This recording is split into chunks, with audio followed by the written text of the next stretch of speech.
Segunda parte, amigos, acá en EUTV Mundial, conversando con el profesor José Visconti. Dejábamos en el segmento anterior todo lo mediático que puede ser esta nueva era en el mundo del fútbol, que siempre están en el ojo del huracán, el tema del arbitraje, y por eso es más escandaloso cada actuación, partido a partido, jornada a jornada también, en lo que se refiere al fútbol internacional, en cada liga del mundo, y es lo que nos explicaba un poco el profesor José Visconti en la parte anterior, y quería profundizar un poco más en esto, en esta parte. Aquí me preguntaste por qué tanto, entre comillas, escándalo alrededor del arbitraje o frente al arbitraje. Sí, siempre ha sido el mismo, ¿no? Porque ahora, bueno, siempre ha sido el mismo en el sentido de que una que otra vez, en una que otra dimensión, el arbitraje ha descollado por malo o por brillante. Que te decía, hay un viejo principio, y es que si se habla del árbitro es porque fue un mal árbitro. El mejor árbitro es aquel que pasa desapercibido. Pero he estado meditando sobre eso últimamente.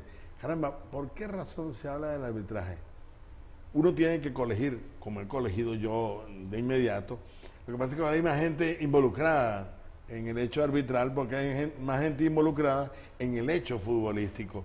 Cuando yo empecé en el periodismo, que fue hace, creo, 46 años ya, los mundiales, por lo menos en Venezuela, eran un acontecimiento lejano, cercano quizás, o como decían los viejos, quizás y sin quizás, esa es una expresión de un gran periodista venezolano que se llamó Próspero Navarro Sotillo, quizás y sin quizás, porque las colonias atraían las emociones y vivían y cocinaban las emociones del mundial entre nosotros. Pero fue a partir del año 70 cuando por primera vez y en rigor se transmitió un mundial de fútbol en Venezuela a través de Radio Caracas Televisión, la terna que se encargó de narrar, comentar y matizar aquel gran acontecimiento, el Mundial 70, el Mundial de México, el Mundial cuando Brasil conquista para la perpetuidad la Copa Jules Rimet. La terna estaba integrada por Julián Mariño Jiménez, Felo Jiménez, Ignacio Ortiz, quien después sería mi jefe, mi lejano jefe en los lejanos tiempos, mi primera incursión en el noticiario de El Observador, que entonces se llamaba todavía Observador Creole. Bueno, pero vengamos al hecho del fútbol. Pero a partir del 70 ya comenzó un vuelco, ya el mundial vino para acá, ya se acercó y se quedó el mundial. Y ahora una locura, en todos lados tienen acceso. En todas partes. Es que el acceso... Y el tema de la tecnología también. Hay un hombre que yo siempre invoco en mis palabras, que se llamó y se llama para la eternidad Jorge Luis Borges. Borges decía que él descreía de la democracia y llamaba a la democracia un fenómeno de las estadísticas. Y ciertamente se ha multiplicado, se ha colectivizado, se puede decir, es un participio un poco violento, eso es colectivizado, pero se ha popularizado, es que no encontraba la expresión. Pero la popularidad tiene un problema, que es la incomprensión, porque no hay papel tan esencial y al mismo tiempo tan incomprendido como el del árbitro. Yo, de hecho, en mi trabajo como cronista deportivo, me cuido mucho de expresiones que puedan resultar irresponsables, ligeras, superficiales, injustas también, y de algún modo o de muchas maneras reflejo de mi profunda ignorancia sobre un tema como el arbitraje. Entonces me cuido de expresiones sobre los árbitros. Sí, porque se trata con mucha ligereza a veces extremada ligereza. La crítica. Ciertamente en este mundial hubo hasta los cuartos de final, inclusive, recordemos la mano aquella, por ejemplo, brutal, descarada del defensor griego, y una mano que entre comillas pasó desapercibida.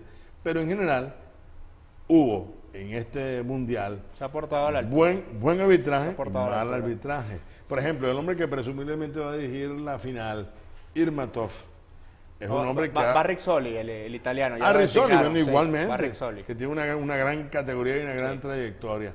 Con Rizzoli se está sintetizando lo que es la excelencia del arbitraje. De hecho, Rizzoli es catedrático de árbitros, él tiene el emblema de la FIFA, es catedrático de árbitros, dicta cursos de arbitraje en muchos sitios, es lo que llaman experto FIFA, pero no es la expresión correcta.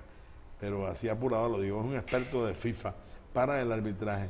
Entonces, Profesor, ¿qué sucede? Es mayor, a mi juicio, es mayor el porcentaje, la presencia de buenos árbitros que la de malos árbitros. Bueno, por ejemplo, fíjate, el árbitro que de entrada dirigió y pitó penalti en favor de Brasil en el amanecer del Mundial, ese árbitro no apareció más. No apareció más. Yo quería preguntarle un poco, metiéndonos en la final ya de lleno, Argentina-Alemania, ¿qué puede recordar usted de aquella final Italia 90 hace 24 años en el Olímpico de Roma? Todas aquellas, aquel estadio en contra de la selección argentina luego de haber eliminado en semifinales a Italia. ¿Qué recuerdos le llegan de esa final? ¿Estuvo yo allá? prefiero recordar el partido. Allá? No, de ninguna manera. ¿No? Transmití para Radio Caracas Televisión, okay, pero no estuve allá presente. Pero te voy a decir algo. Recuerdo, antes que la final, aquel encuentro donde Argentina eliminó a Italia. ¿Por qué? Porque el equipo argentino era un equipo remendado. El único que medio movía, y con perdón del término, que medio activaba, que medio proyectaba la ofensiva argentina, era el Pájaro Canilla, un formidable puntero izquierdo, pero si se le necesitaba era también un volante de compresión. ¿Y hay una similitud de ese equipo con este? No, de ninguna manera. Primero porque, caramba, falta un grande. Yo temo expresar este tipo de decir semidios. No, a mí no me gusta esa expresión de semidios.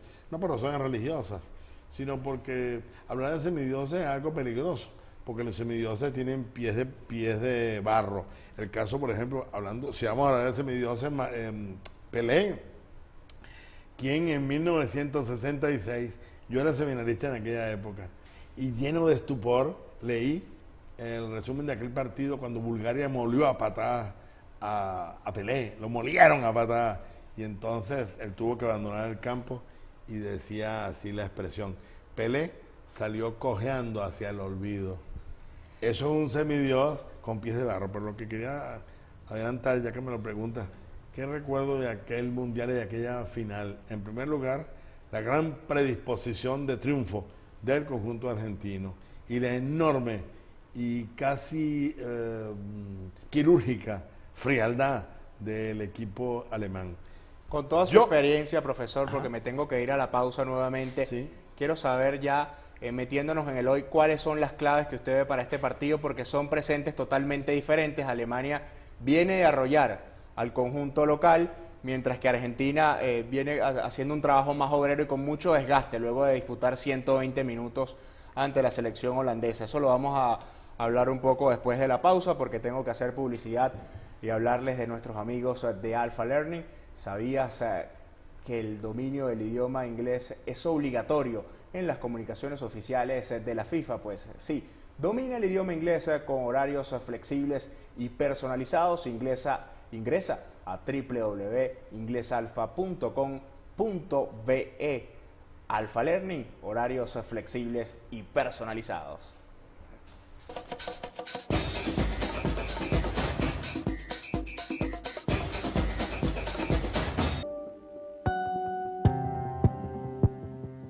La empresa no se hace responsable por las opiniones e informaciones transmitidas en este espacio. Las declaraciones y conceptos emitidos en las entrevistas y programas son de la exclusiva responsabilidad de sus productores, conductores e invitados.